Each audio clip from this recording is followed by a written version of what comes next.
My name is Mason, 34 years old today, sitting alone at a table set for 3. The reservation was made weeks ago. My phone buzzes. A text from my parents. Sorry, we can't make it. You're not our priority right now. The same parents whose mortgage I've paid for 3 years. The same parents I've supported through everything. I stare at those words, feeling something break inside me. Sometimes the people who should care the most show you exactly where you stand. Before I dive into what happened next, let me know where you're watching from in the comments. Hit that like button if you've ever felt underappreciated by family. And subscribe to join our community of people who are learning to stand up for themselves. I've always been the responsible one in my family. Growing up in a middle-class neighborhood in Michigan, I watched my parents, Thomas and Linda, struggle with money. Dad worked at an automotive plant while Mom took various administrative jobs. They weren't bad parents, just distracted ones. There was always another bill to pay, another financial crisis to navigate. I learned early that if I wanted something, I'd have to work for it myself. By 16, I was coding websites for local businesses. By 20, I had paid my own way through the first 2 years of college with scholarships and side jobs. While my friends partied, I interned and networked. It wasn't that I didn't want to have fun, but I had this driving need for security that came from watching my parents' financial roller coaster. After graduating with my computer science degree, I landed a job at a tech company that paid well above average for entry-level positions. Within 5 years, I had been promoted 3 times and had started investing in property and stocks.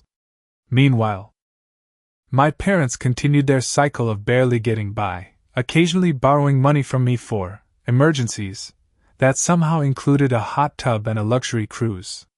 Then, 3 years ago, everything changed. Dad lost his job at 57, too young for full retirement benefits, but old enough that finding new employment was tough. Mom's part-time bookkeeping couldn't cover their expenses. They were 3 months behind on their mortgage when they finally called me in tears, facing foreclosure. We don't know what to do, Mason. Mom sobbed over the phone. We might lose the house. I remembered growing up in that house. Despite their flaws, they had given me a stable home. So I made them an offer. I would take over their mortgage payments temporarily until Dad found another job. It seemed like the right thing to do. You're a lifesaver, Dad said, relief evident in his voice. Just until I get back on my feet. That was 3 years ago. Dad had found part-time work at a hardware store 6 months later, but somehow the mortgage payments remained my responsibility. When I gently brought it up, there was always a reason they couldn't take it back yet. The car needed repairs. Mom needed dental work. The property taxes had gone up. Through it all, I kept paying $2,000 a month that could have gone toward my own future, my own dreams. But they were my parents. What else could I do? My 34th birthday was supposed to be special. Last year's birthday had been a quiet, depressing affair just 2 months after my divorce from Allison was finalized.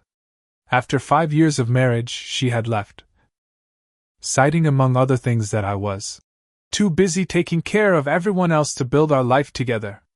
At the time, I thought she was being selfish. Now, I'm not so sure. This year, I wanted something different. I made reservations at Carlton's, the most exclusive restaurant in town. Getting a table there typically required booking months in advance. But one of my clients knew the owner and pulled some strings. I was excited to treat my parents to an extraordinary experience, to create a happy memory after a difficult year. I called them 3 weeks before to make sure they were available. Friday the 15th at 7? Let me check, Mom had said, rustling through what I assumed was her planner. Yes, we're free. We'll be there, honey. I called again a week before to confirm. Of course we remember, Dad assured me. Your birthday dinner at Carlton's. We're looking forward to it. I even texted them the morning of, just to make sure. See you tonight. Mom had texted back with a birthday cake emoji. My sister Rebecca wouldn't be able to make it. She lived in Germany with her husband and their twin boys, too far to travel for a birthday dinner. But she had sent a thoughtful gift that had arrived earlier that week, along with a long email catching me up on her life abroad. We had always been close despite the distance, video chatting at least twice a month. Wish I could be there to celebrate with you. She had written. Make sure Mom and Dad don't monopolize the conversation with their drama. I had laughed at that, but there was truth in her warning. My parents had a habit of turning every gathering into a showcase of their problems. I was determined not to let that happen this time. This dinner was going to be about celebration, not commiseration. The afternoon of my birthday, I left work early to go home and change. I put on my best suit, the charcoal gray one I usually reserved for important client meetings. I even bought a new tie for the occasion, a deep blue silk that the salesperson assured me brought out my eyes. I wanted to look my best. I wanted this night to matter. Carlton's was exactly as impressive as I'd heard. Crystal chandeliers hung from high ceilings, casting a warm glow over tables draped in pristine white tablecloths. A pianist played softly in the corner. The host greeted me by name, which was a nice touch. Your party will be seated at one of our best tables, Mr. Harrington, he said, leading me through the dining room. The others in your party haven't arrived yet, but we'll bring them over when they do. The table was perfect, positioned near a large window with a view of the city lights just beginning to twinkle as dusk settled. A small, reserved card sat elegantly on the table. I arrived 10 minutes early, expecting my parents to be there any minute. I settled into my seat at the perfectly set table, admiring the fine china and crystal glasses that caught the light from the candle centerpiece. I had brought small gifts for my parents, nothing extravagant, just thoughtful tokens of appreciation. For Mom, a delicate silver bracelet with her birthstone. For Dad, a vintage fountain pen, similar to one his father had owned that he often spoke about with nostalgia. I placed them in their elegant gift bags beneath my chair, looking forward to their reactions. At 7:15, I checked my watch for the first time. Parents run late sometimes, especially if traffic was bad coming from their suburb. I ordered a glass of Cabernet and told the waiter my party would be arriving shortly. No rush, sir, he assured me with a professional smile. We'll be ready whenever everyone arrives. By 7:30 I had sent a text. At the restaurant. Everything okay? No response. At 7:45 I called. Straight to voicemail for both their phones. Perhaps they're driving and can't answer, I reasoned to myself, though a knot was forming in my stomach. My parents were habitually prompt people, priding themselves on their punctuality. 8 o'clock came and went. The waiter had refilled my water glass 4 times and inquired twice if I wanted to order an appetizer while waiting. They must be stuck in traffic, I said, more to convince myself than him. Of course, sir. These things happen, he replied kindly, but I caught the flash of pity in his eyes. By 8:30, I couldn't ignore the reality any longer. The couple at the neighboring table had arrived, ordered, eaten their appetizers and entrees, and were now sharing a dessert, all in the time I'd been sitting there alone. The waiter approached again, his expression carefully neutral. Sir, would you like to order something to eat while you wait? I was about to answer when my phone buzzed. Finally! I grabbed it eagerly, relief washing over me. Then I read the message, and that relief curdled into something sour and heavy in my chest. Sorry we can't make it. Your father's golf buddy invited us to their lake house for the weekend. You're not our priority right now. We'll make it up to you later.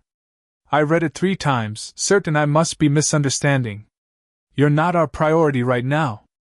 The words burned into my vision, stark and unmistakable. My hands began to shake slightly. I placed the phone face down on the table, unable to look at those words any longer. The formal dining room suddenly felt stifling. I was acutely aware of other diners glancing my way, their expressions ranging from curiosity to that unmistakable look of pity for the man who had been stood up. The beautiful table setting that had seemed so perfect now felt like an elaborate stage for my humiliation. I thought of other disappointments over the years. The high school graduation they'd been late to because Dad wanted to finish watching a baseball game. The college awards ceremony they'd skipped because they had already booked a weekend getaway. The way they'd left my wedding reception early because they were tired. But never had they been so blunt about their priorities.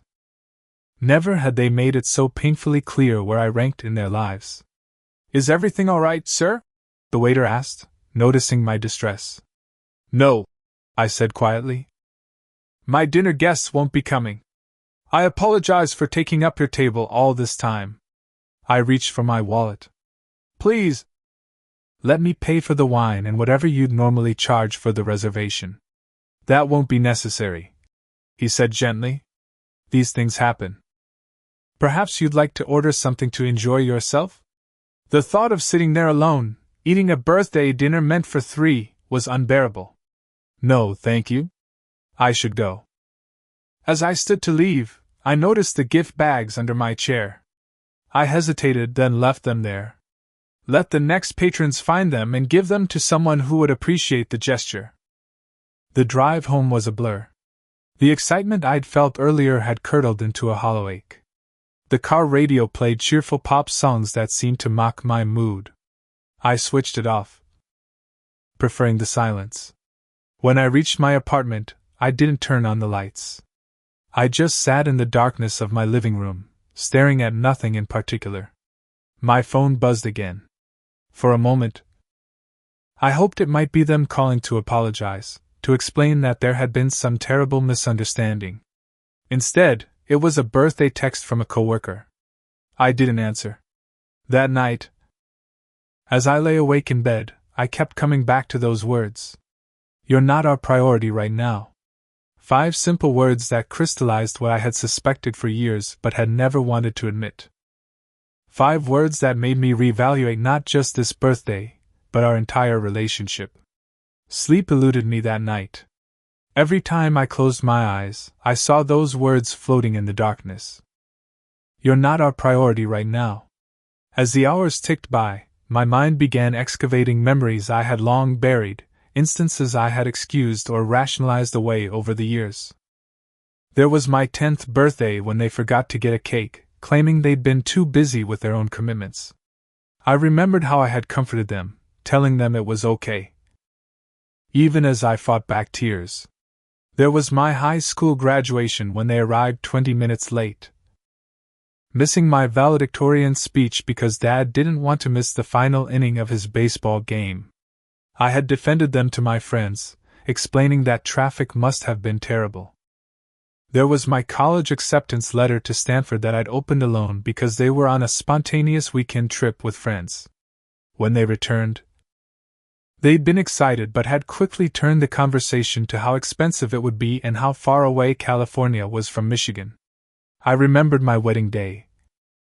How they had complained about the venue being too far from their hotel, how they had left the reception early because they were tired, missing our final dance and send-off. Allison had been furious. But I had made excuses for them. And now there were the mortgage payments. 3 years of supporting them financially while they took vacations, bought new furniture, joined country clubs. 3 years of them promising it was temporary while making no real effort to take back the responsibility. At 4 a.m, I called Rebecca, forgetting the time difference. She answered immediately, her voice alert despite the hour in Germany.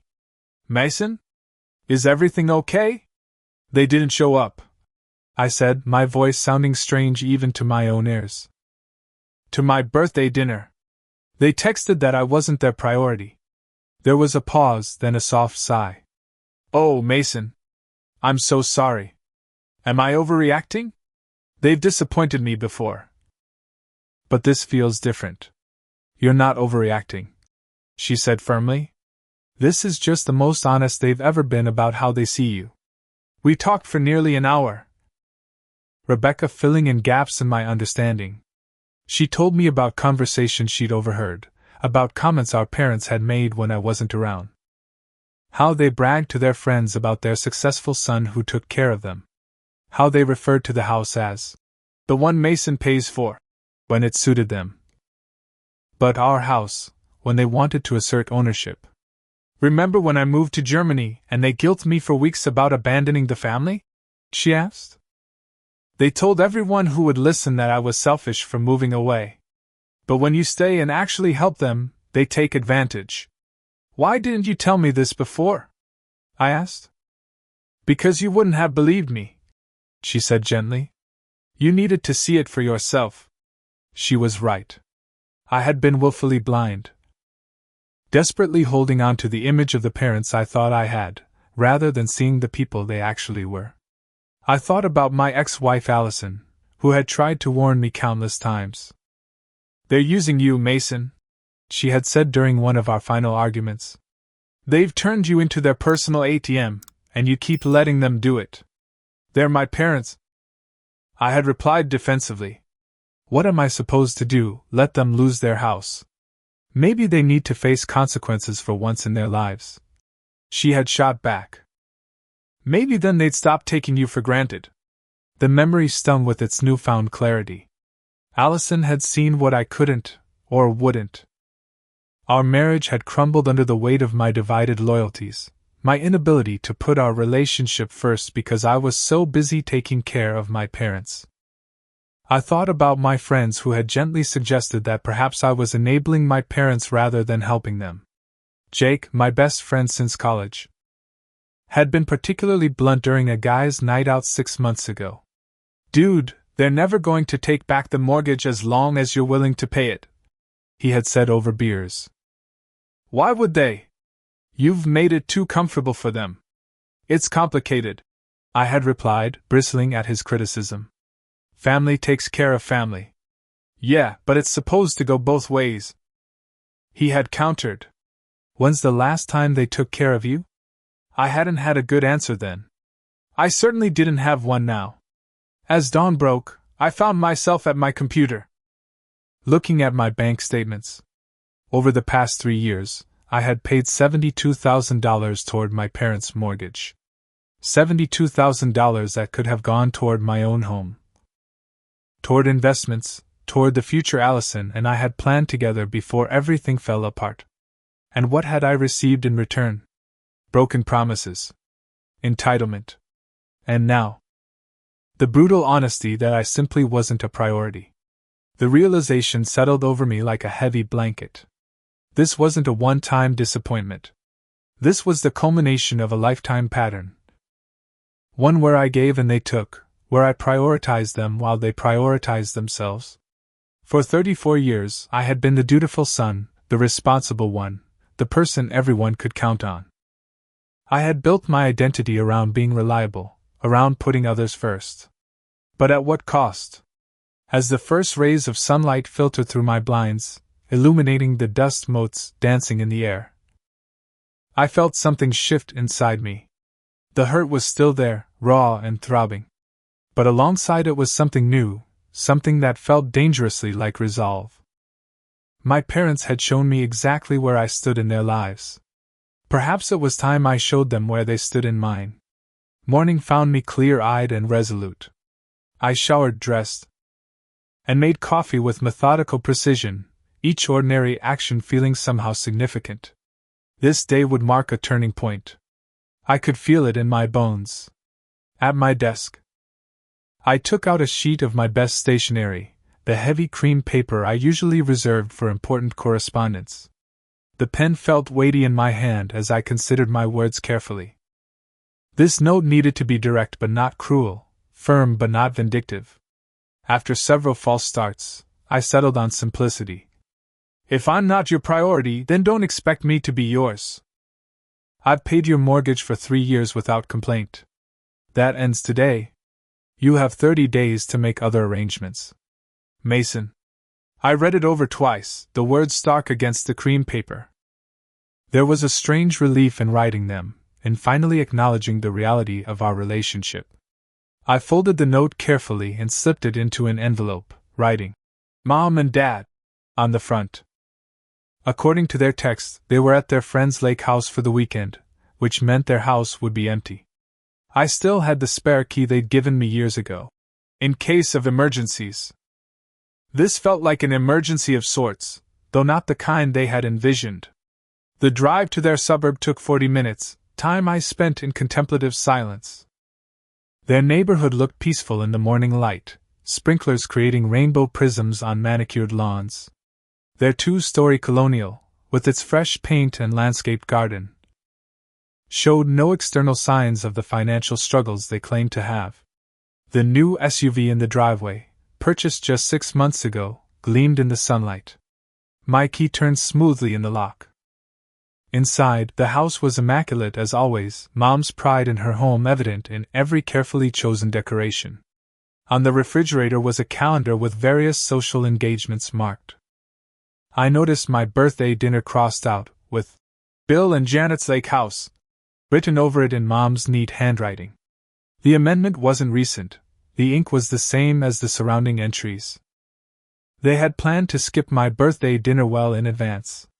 That discovery should have hurt, but instead it cemented my resolve. I placed my note in the center of the kitchen island, where they couldn't possibly miss it. Then I took a moment to look around the house I had been paying for. The new furniture in the living room. The upgraded appliances in the kitchen. The framed photos from their recent trip to Hawaii. All financed, directly or indirectly, by my contributions. Back in my car, I made 2 phone calls. The first was to my bank, where I canceled the automatic monthly transfer to their mortgage account. The customer service representative asked if I wanted to redirect the funds. Yes, I said after a moment's consideration. Please set up a new automatic transfer to my investment account. My second call was to Robert, my financial advisor. Mason, good to hear from you. He greeted me cheerfully. What can I do for you today? I'm making some changes to my financial plan, I explained. I've been paying my parents' mortgage for the past 3 years, about $2,000 a month. That's ending now, and I want to redirect those funds toward my future. That's a significant monthly sum, Robert replied, his tone carefully neutral. May I ask what prompted this change? Let's just say I've realized I need to prioritize differently, I said. Well, this will certainly accelerate your investment goals, he noted, and I could hear him typing. With that additional monthly contribution, we could potentially move up your early retirement timeline by several years. After finalizing the details with Robert, I sent a text to Rebecca. I've stopped paying their mortgage. Left them a note saying they have 30 days to make other arrangements. Her response came quickly. Proud of you. It's about time. Brace yourself for the fallout. I knew she was right about the fallout. There would be anger, guilt trips, perhaps even tears. For a moment, anxiety fluttered in my chest. Then I remembered the crossed-out birthday dinner, the casual dismissal, the years of taking without giving back. The anxiety faded, replaced by a calm certainty that I was doing the right thing. I turned off my phone. Whatever their reaction would be, I didn't want to deal with it immediately. This day, what remained of my birthday, would be for me. I drove to a hiking trail I had always wanted to explore but never found the time for. The path wound through woods and alongside a creek. The physical exertion and natural beauty providing a kind of therapy. For lunch, I found a small cafe with outdoor seating, where I enjoyed a sandwich and watched people pass by. Their lives unfolding in small moments of laughter and conversation. That evening, I took myself out to dinner at a different upscale restaurant. This time, when the host asked how many would be in my party, I answered, just one, without embarrassment. I ordered exactly what I wanted, savored each bite, and even treated myself to dessert. The waiter brought it with a single candle, having noticed from my ID when I ordered wine that it was my birthday. Make a wish, he said with a smile. I closed my eyes, blew out the candle, and wished for the strength to maintain my new boundaries. As I walked to my car afterward, I realized I felt lighter than I had in years. As if I had set down a burden I hadn't fully acknowledged I was carrying. At home, I still didn't turn on my phone. Whatever storm was brewing could wait until morning. I slept deeply and dreamlessly for the first time in months. I woke to birdsong and sunlight streaming through my blinds. For a few blissful moments, I simply enjoyed the peace. Then reality returned, along with the knowledge that I couldn't avoid the consequences of my decision forever. With a deep breath, I turned on my phone. It immediately began buzzing with delayed notifications. 42 missed calls. 28 voicemails. 53 text messages.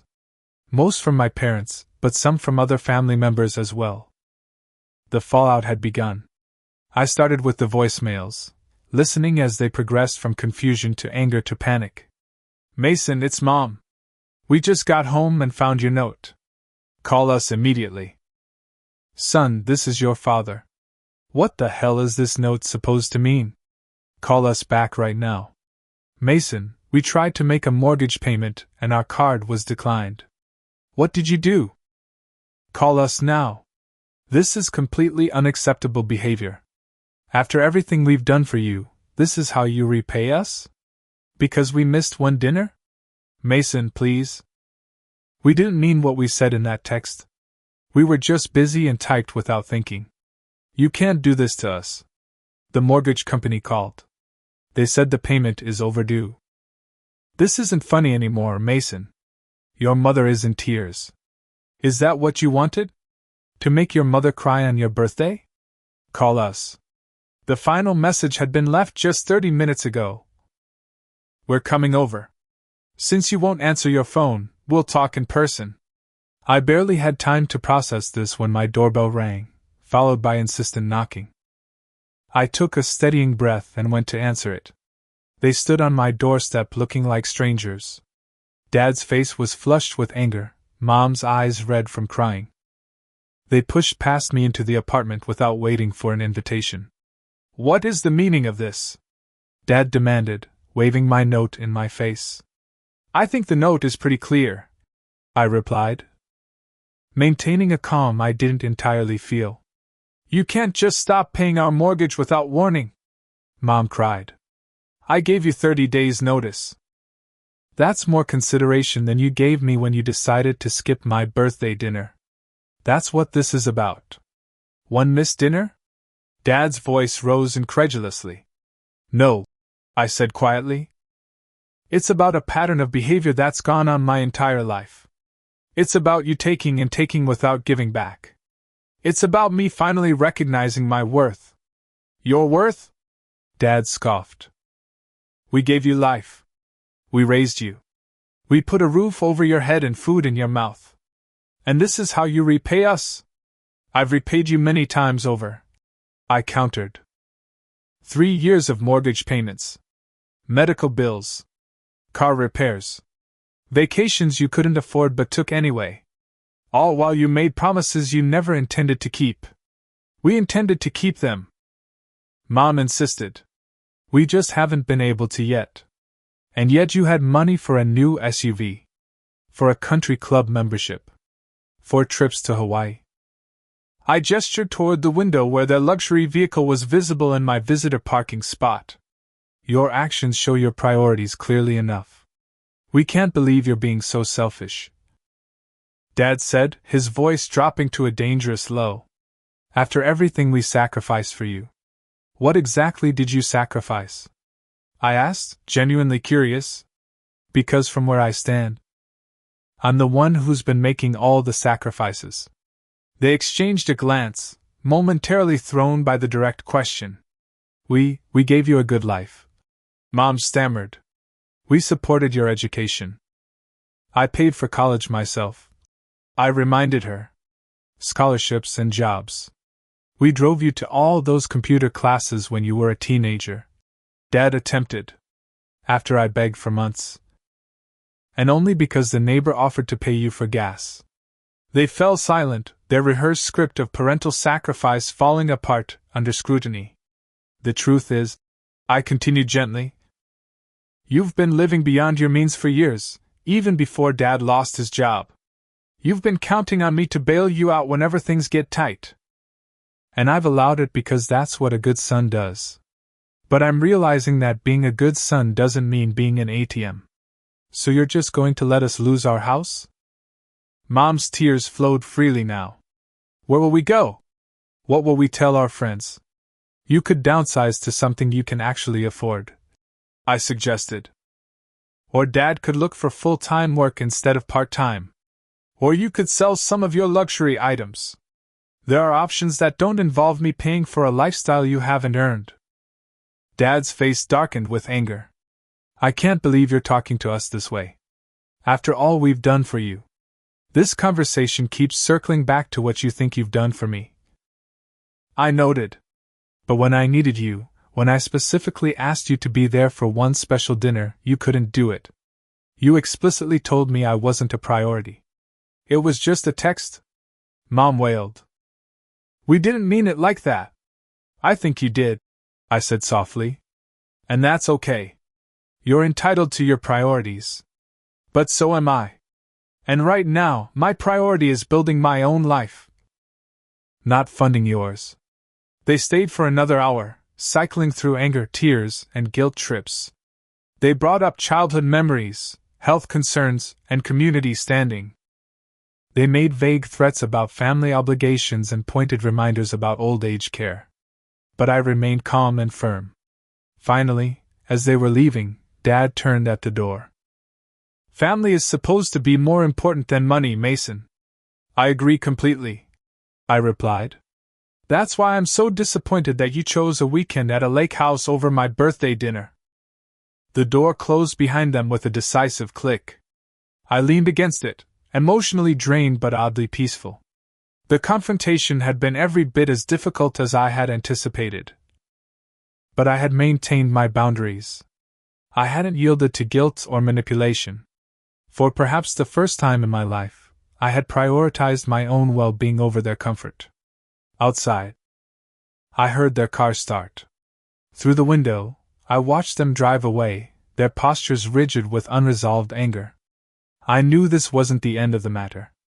But it was a beginning of sorts. A first step toward a healthier relationship, whether they recognized it yet or not. I had underestimated how quickly news would spread through our extended family.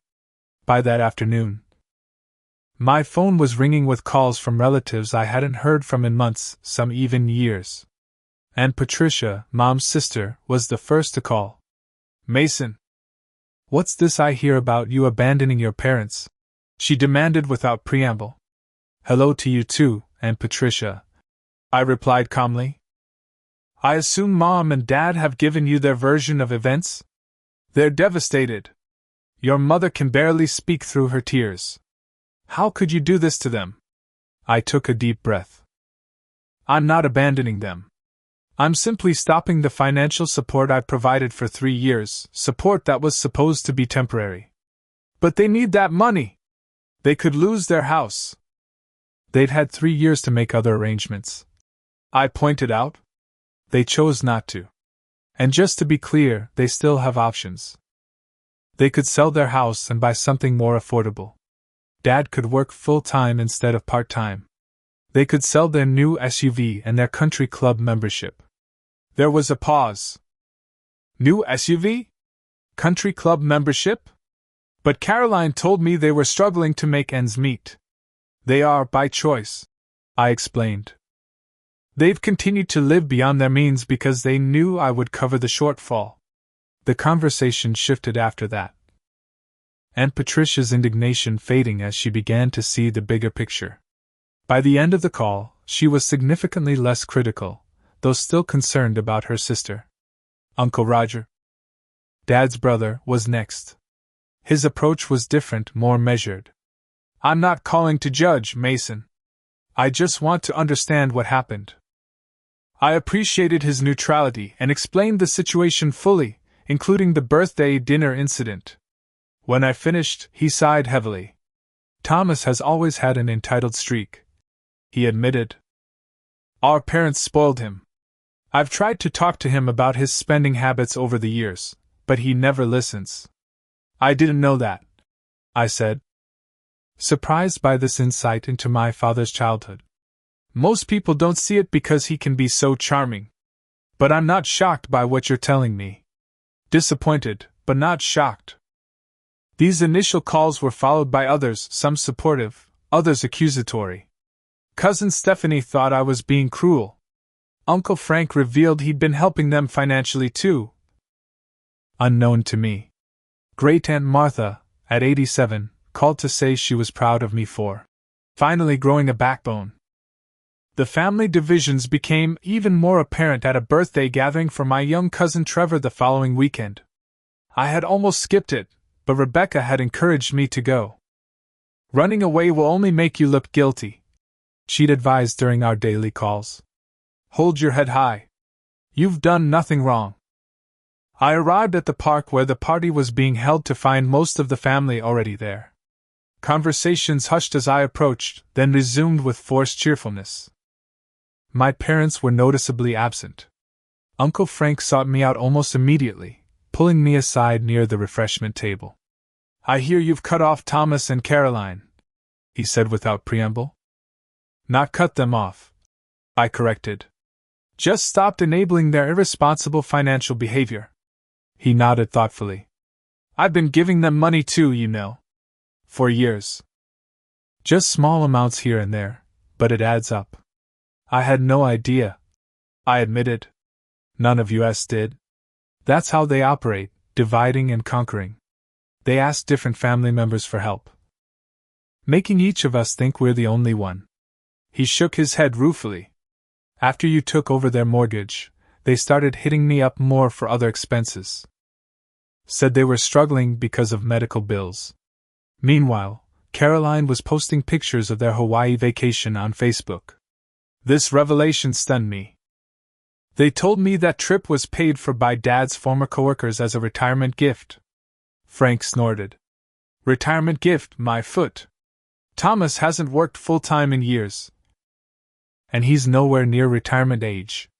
As the afternoon progressed, more relatives approached me, some with accusations, others with questions. I answered each one calmly and factually, neither defending myself aggressively nor apologizing for my decision. The turning point came when Aunt Patricia's husband, Uncle David, gathered several family members into a discussion circle that quickly grew heated. Mason has a responsibility to help his parents, he insisted. That's what family does. And what responsibility do Thomas and Caroline have? Great Aunt Martha countered, her voice surprisingly strong for her age. To use their son as an ATM while they gallivant around on vacations? They've worked hard their whole lives, Uncle David argued. They deserve to enjoy their golden years. Thomas is 57. Uncle Roger pointed out dryly. Hardly his golden years. And he works 20 hours a week at a hardware store by choice, not necessity. They told me Mason refused to help with medical bills. Cousin Stephanie interjected, glaring at me. What medical bills? I asked, genuinely confused. Mom's heart condition, she said. The one that required all those specialists last year. I blinked in surprise. My mother doesn't have a heart condition. She had a single episode of heartburn that she went to the emergency room for, which I paid for. The doctor gave her antacids and told her to cut back on spicy foods. The ripple of shock that went through the group was almost palpable. One by one, other relatives began sharing stories of financial requests my parents had made, each based on different fabrications. A non-existent roof repair. A fictional plumbing emergency. Medical treatments that never happened. They told me you refused to help them after all they'd done for you, Aunt Patricia admitted, looking embarrassed. That you'd become selfish since your divorce. And they told me you were too busy with your high-powered job to care about family anymore, added Uncle Roger. It became clear that my parents had been constructing elaborate narratives about me to various family members, portraying me as ungrateful, selfish, and distant, while simultaneously extracting financial support through manufactured crises. They had been not just taking advantage of me, but actively undermining my reputation within the family. As the truth emerged, the family's perspective shifted dramatically. Those who had been most critical became apologetic. Those who had been neutral became supportive. By the end of the gathering, I had received more hugs and words of encouragement than condemnation. Uncle Frank caught me as I was preparing to leave. "I've decided to stop giving them money too," he said quietly. "Maybe if enough of us do, they'll finally have to face reality." I nodded, grateful for the support but saddened by the necessity of it. "I never wanted it to come to this," I admitted. "I just wanted them to value me as a son, not as a financial resource." "I know," he said, patting my shoulder. "And for what it's worth, I think you're doing the right thing, not just for yourself, but for them too. Sometimes the kindest thing we can do for people is to stop shielding them from the consequences of their actions." As I drove home that evening, I felt both drained and relieved. The family confrontation had been difficult, but it had also been clarifying. I wasn't alone in my experience with my parents. I wasn't crazy or selfish for establishing boundaries. And perhaps most importantly, I had family members who now understood and supported my decision. Rebecca called that night, eager to hear how the gathering had gone. When I recounted the revelations about our parents' manipulations, she sighed deeply. "I suspected something like this," she admitted. "They've tried similar tactics with me and Klaus. But the distance makes it easier to verify their stories or refuse their requests." "I wish I'd known sooner," I said. "Would you have believed it?" she asked gently. After a moment's reflection, I had to admit, "Probably not. I needed to see it for myself." "Exactly," she said. "But you see it now. And that's what matters." 3 months passed, bringing changes I could never have anticipated. The immediate aftermath of my decision had been as turbulent as expected.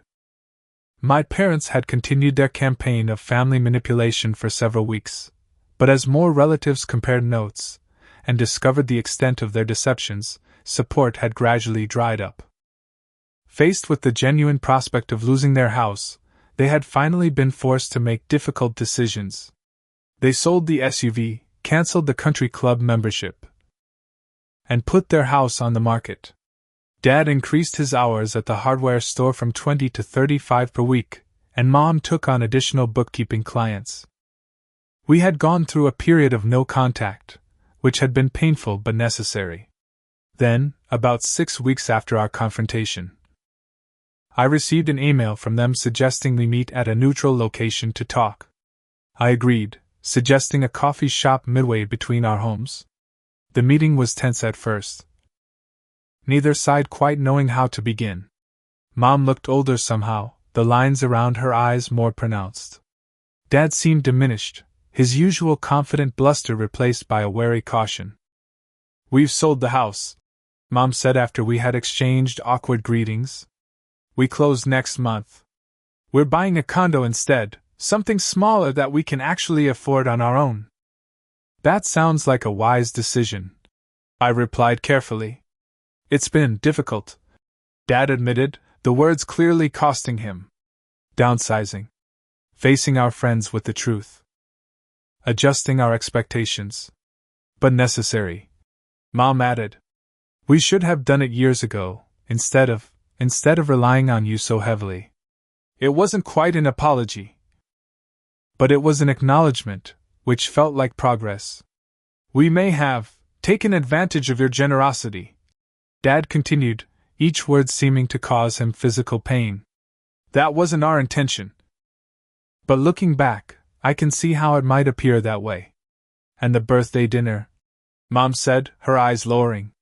"That was inexcusable." The text message. "I wrote it when I was feeling defensive and entitled. I knew it would hurt you, and I sent it anyway. I'm truly sorry for that, Mason." The apology, though belated, felt genuine. I nodded my acceptance, not quite trusting myself to speak. "We've been talking to a financial counselor," Dad said, changing the subject slightly. "Learning to live within our means. It's been eye-opening." "I'm glad to hear that," I said sincerely. We don't expect things to go back to the way they were. Mom assured me. We know we've damaged your trust. We just hope that eventually, we might rebuild some kind of relationship. A healthier one. I'd like that, I admitted. But it will take time. And consistent effort from all of us. We talked for nearly 2 hours, covering difficult subjects we had avoided for years. There were moments of tension, moments of vulnerability, even a few moments of genuine connection. We didn't solve everything, not by a long shot. Decades of unhealthy patterns couldn't be fixed in a single conversation. But it was a start. As the weeks passed, we established a new rhythm. Weekly phone calls instead of daily demands. Occasional dinners where we genuinely listened to each other rather than one side dominating the conversation. Small steps toward a more balanced relationship. I had been seeing a therapist, working through my own issues around boundaries, guilt, and family obligations. It had been revealing to examine how my identity had become so wrapped up in being the responsible one, the provider, the fixer. I was learning to prioritize my own needs without feeling selfish. To offer help without sacrificing my well-being. When my parents closed on their house, they faced a shortfall due to an unexpected repair the buyers had demanded. They needed $7,000 they didn't have, and the sale would fall through without it. They called to explain the situation, careful to frame it as information rather than a request. After consideration, I decided to help, but on my terms. I wrote them a check with a letter specifying that this was a one-time gift, not a loan, and not the resumption of ongoing support. They accepted both the money and the boundary with grace, another small step forward. My relationship with Rebecca had deepened through all of this. Our daily calls had become a lifeline for me. Her perspective from outside the situation helping me maintain clarity when doubts crept in. She had visited for a week in the spring, her first trip back to the States in 2 years. And we had spent precious time reconnecting in person. You seem different, she had observed one evening as we shared wine on my balcony. More at peace. I feel different, I admitted.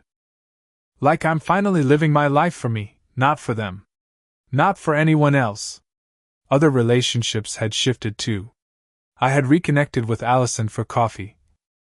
Not to rekindle our romance but to thank her for insights I hadn't been ready to hear during our marriage.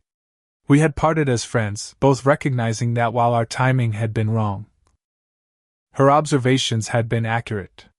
Jake and my other friends had rallied around me, offering support without judgment.